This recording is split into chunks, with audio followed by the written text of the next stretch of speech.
Never run out of battery again with the INIU portable charger, the slimmest 10,000 milliamp hour power bank that keeps your devices charged on the go. Stay powered up wherever you go. Click the link in the video description to shop now on Amazon. Soft, new guidelines could mean more migrants could avoid deportation in new scandal. Migrants could avoid deportation because of soft, new sentencing guidelines that will blow a hole in border enforcement.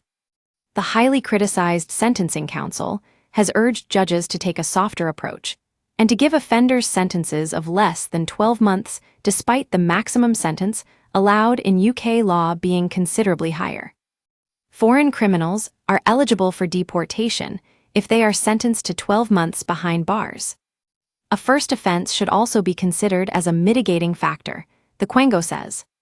Shadow Justice Secretary Robert Jenrick said, "The guidelines the Sentencing Council have drafted will blow a hole in border enforcement. Yet again, they are acting in a way that disregards Parliament's will. That's why I brought forward a bill to restore ministerial oversight to the Council, but shamefully Labour opposed it." The Justice Secretary has chosen to be powerless to stop madness like this and the two-tier sentencing rules.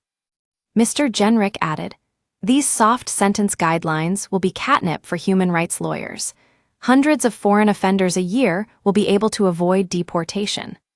The Sentencing Council says migrants found guilty of knowingly entering the UK without permission should be jailed for just 6 months. The maximum sentence is currently 4 years behind bars.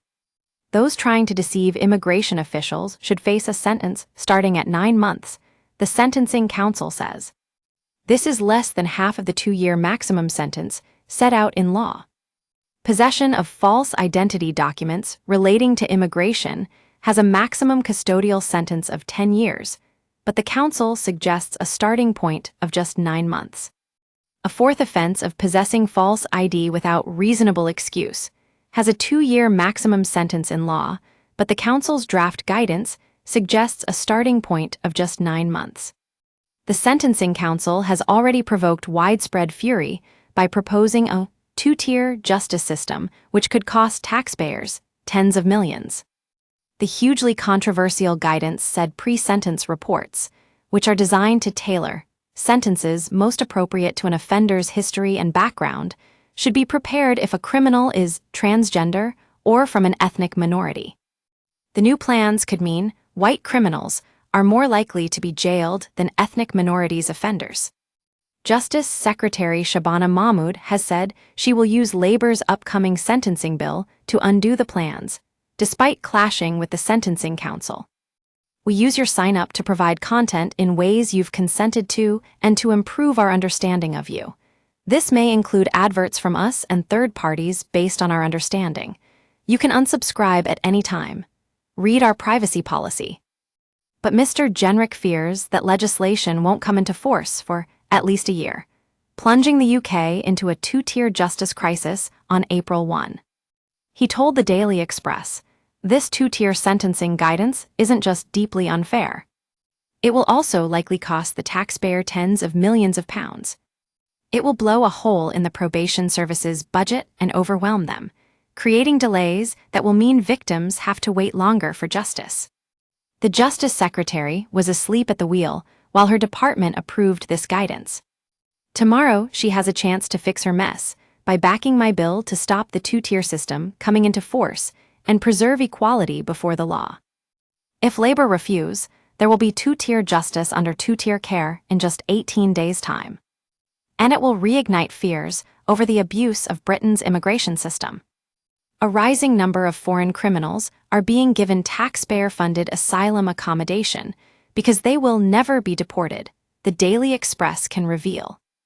In another shocking Home Office scandal, crooks are being given homes on an indefinite basis because of a lack of returns agreements. Critics warned violent thugs, sexual offenders, and drug dealers are free to continue plaguing our nation and its communities. In an explosive submission to Parliament, asylum accommodation provider Serco told MPs, "We are also experiencing an increasing safeguarding risk as a result of the need to accommodate foreign national offenders, FNOs, or individuals tagged under the Home Office curfew scheme.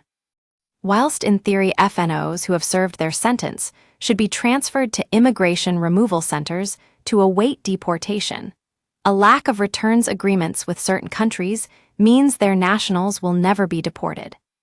These individuals are therefore transferred to asylum accommodation on an indefinite basis.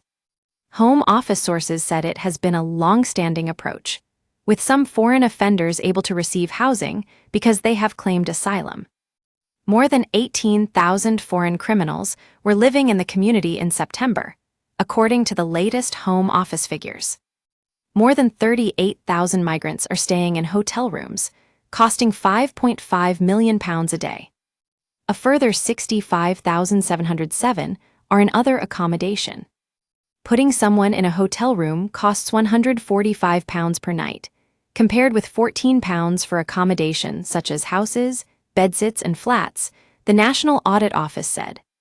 The Daily Express previously revealed how the Home Office has rejected alternative housing solutions because of their costs, despite being cheaper than current contingency hotels.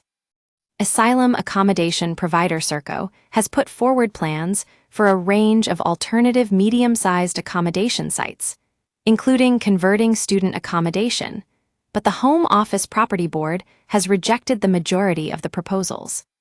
This is likely to undermine Labor's plan to close down migrant hotels.